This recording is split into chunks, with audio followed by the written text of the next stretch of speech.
and for him joining the Seattle Storm ownership group. This guy is a remarkable competitor, remarkable teammate and person, and they're lucky to have him as part of their organization. I promise you he'll make an impact. He just does. It's who he is and how he gets down. So quick shout out to him. And I thought I'd lead off today just, what were some of my takeaways on day one as we were getting started. I really had my eye on some of the newer commanders who were veterans. Goldman and LT and Vaughn and Will Harris and Debo and JK, Wise, Jones, and seeing how they're fitting into the system and what it goes, because in this ramp-up period, these are where these roles get determined, in the weeks ahead. So I really wanted to see them and see their connection with their teammates. That's an important part of belonging to a group, and I was certainly impressed by those guys getting started. So with all that said, I'll get rocking with you guys, and let's get it going. Vaughn, what were some of the things that you saw in the leading up to this on film that said, like, hey, he still has something to offer here? Yeah, you want to see as a pass rusher, John, first thing, can you beat somebody to the punch? He's got different unique talents. He can bend. He's long. But at this point, it's what's the skills? You want to find out what the skills are. And I like the stunts. I like that he's versatile, that he can play from his feet. He can play from down. We like to use variety in how we would want to go attack things. So that was some of the things that we talked. I'd be up on my feet. I could go inside, stand up. And so Luvu does some of that. He does some of that. I just like having a deep crew of guys that can be versatile and do things. But I also like the detail that he gets into as a pass rusher. We talked a lot about the summit that he's been part of for a long time, of other players and their ability to share and veterans. So it was just fun to talk pass rush with him, honestly. So what I saw on tape, the quickness to beat somebody to the punch, and that's what pass rushing, the first part, has to be about getting the offensive tackle back and feeling that stress. If you don't have that, it makes it difficult to put a lot of stress on a tackle. Actually, you had some older players, Bobby, Zach, guys like that, who were productive. What's your philosophy, and how has it changed with handling guys who are at that stage to keep them fresh throughout the year? Well, really, organizationally, that's a big topic for us to make sure that it's customized, John, to each individual player. Through Josh, we've invested a lot, in terms of recovery. We put that as part of our day. But there's also some practices that, there'll be some days where a player who's got a lot of experience and a lot of games, they won't do the same amount as some that's, needs more. And so we just try to customize it on even though it's a big scale, but when you're in training camp, it's actually a little easier to do, John, than in season.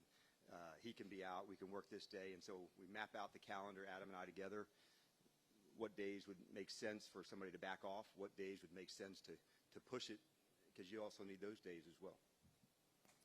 You talk about consistency. How big is it for your quarterback that Cliff remained here and for the entire program? And how large is that those two are together for a second season? Yeah, the two of them and Tavita and David Blau, Brian Johnson, like this, ecosystem of quarterback play, it's really cool. But the person right in the front and center of it is Jayden, and it's the work ethic that he just doesn't back off, and that's one of the things that I really admire about him, that he is not changing the way he approaches things. I want to get done early, get in early to find my edges and find the spot. So it is one of the things that I really, really appreciate him. The unseen work that goes in with him, it's a lot, and the staff's a big part of that, because when you're doing those things together, like, you're helping them get ready, and so we're very fortunate that way.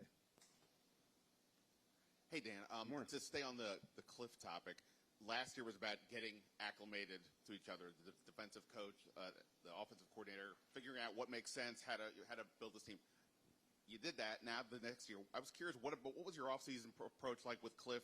How did you guys communicate about, hey, here's what obviously worked, here's what we need to fix? How did you guys kind of have that as a discussion? Yeah, we did that really in all three phases, Ben, to make sure that what did we really like and we want to keep doing, and what do we need to stop doing? In other words, this isn't as effective. It's not, the juice wasn't worth the squeeze. And then as an entire staff, that's where we really wanted to make our mark. Could we collaborate at an even stronger level? When you're putting in a system, or Joe and Cliff, had the expertise in their sides, and now you're able to add, some more variations to that after going through some time, because now you can study some other things. When you're first putting in a system, Ben, the very first thing, it's cut and dry and this and this and this. Then you can explore as it goes on. So it won't stay exactly the same year in and year out. So now you can add other experiences. And so I like the fact that the staff is collaborating, which makes sense in year 2 more than in year 1. Year 1, you need chemistry, connection, support. The play callers need support. Yes, that's a good play. It'll work, as opposed to, I did this somewhere else. I did this somewhere else. I did this somewhere else. It's much easier to do that year 2 than year 1. Year 1, it's about putting in our systems, finding the drills, how to feature the players for it, for that specific skill. Then you can open it a little bit differently. And so to that end, you guys obviously made a lot of adjustments on the offensive line, trading for Laramie, drafting Josh. In your discussions with Cliff, how much did whatever the topics you were discussing lead to those kind of bold decisions? Well, that's driven first through Adam, and when you make moves like that, at the spot, that's big ones. And Adam's bold to make those things and make the decisions that we need. And we're in constant communication about the roster. So through the off season, we do an assessment like after the season. Before you even look into free agency, you look at your own group.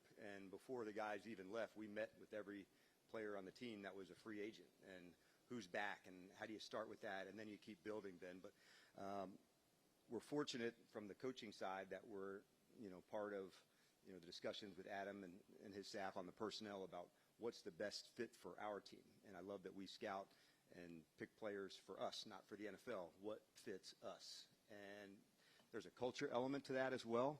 We're not for everybody, but for the guys that, love ball, love competing, this is the type of environment that you could really thrive in, but we really push it.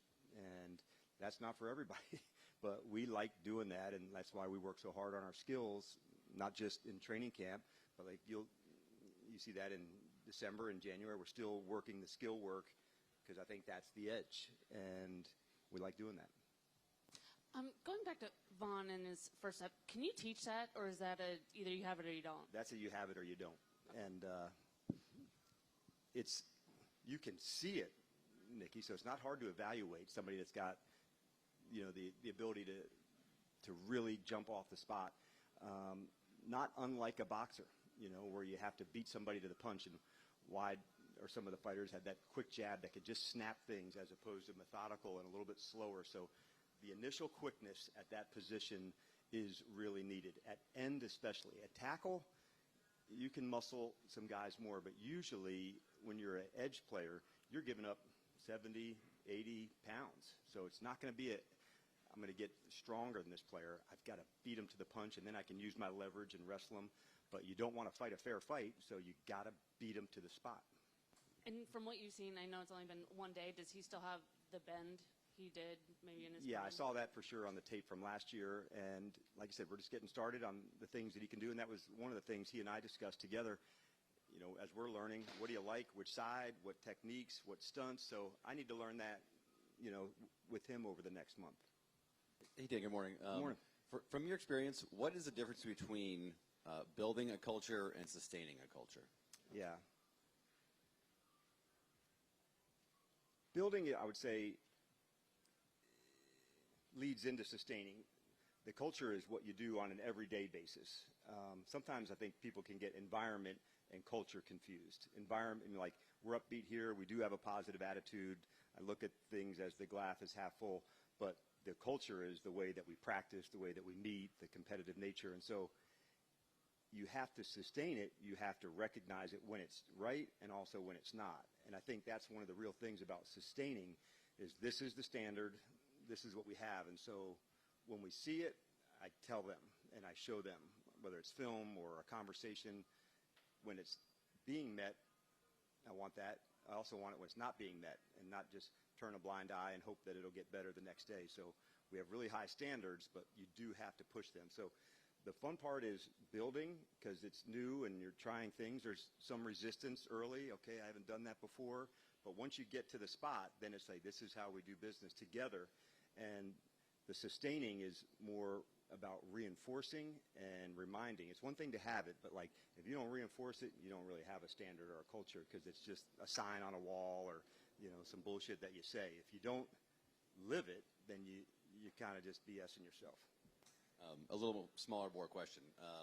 So we saw yesterday Wiley with the ones and Carnley with the two at right tackle.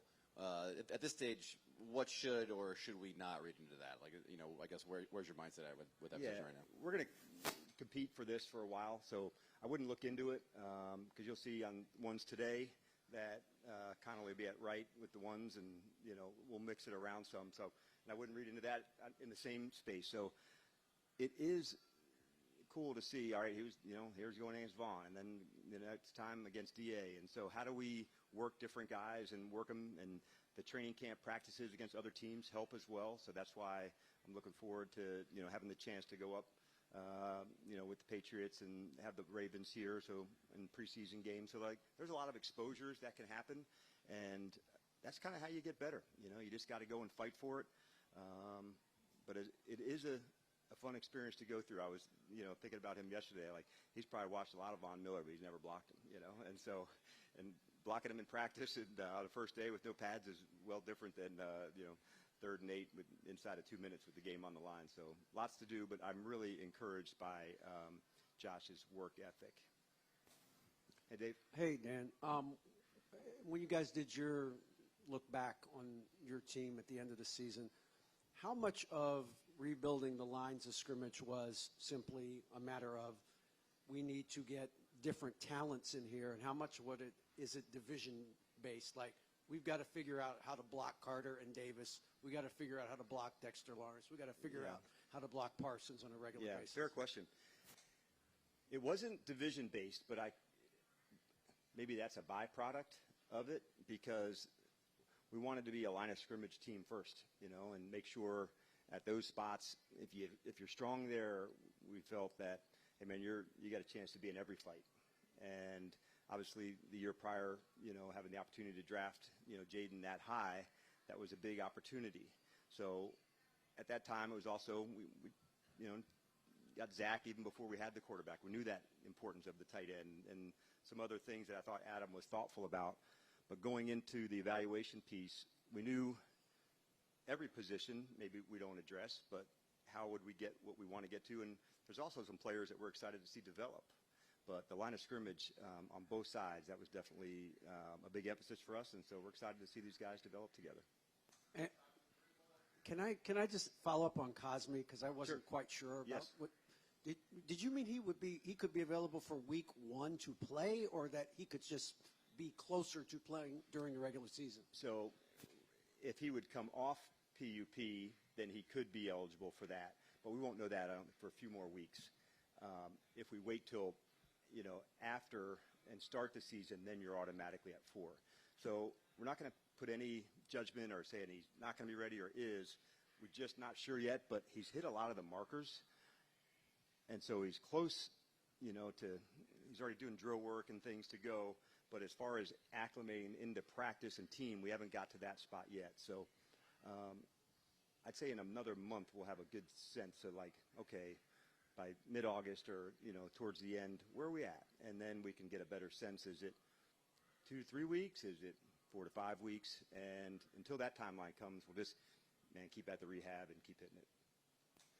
It's obviously tough to join a team mid-year, but with Marshawn Lattimore last year, was there a lot of changes that had to be made in the way that he played to join this defense, and kind of what kind of expectations does it ramp up expectations now that he has a full off season with this in this program? Yeah, it definitely changes, because now you got to know the coaches as opposed to going in and, okay, here's the game plan and this is what we do. So you kind of get to the, like, this is why we do this call, this is why we use this technique, and that's easier. It's also difficult, you know, first came in and was injured, wasn't able to practice, so it wasn't the ideal, like, runway, okay, just as easy as you try to make it, sometimes just not. But now that we have a whole time with him, and he can also communicate too, man, this is a technique I really like, and I want to stay doing that, and that's our job as coaches, to find the balance of both. But yeah, he's off to a good start. And I sensed that at the mini camp too. Like where he was at, the energy with him and the other guys here, it was a good start. All right. Yep.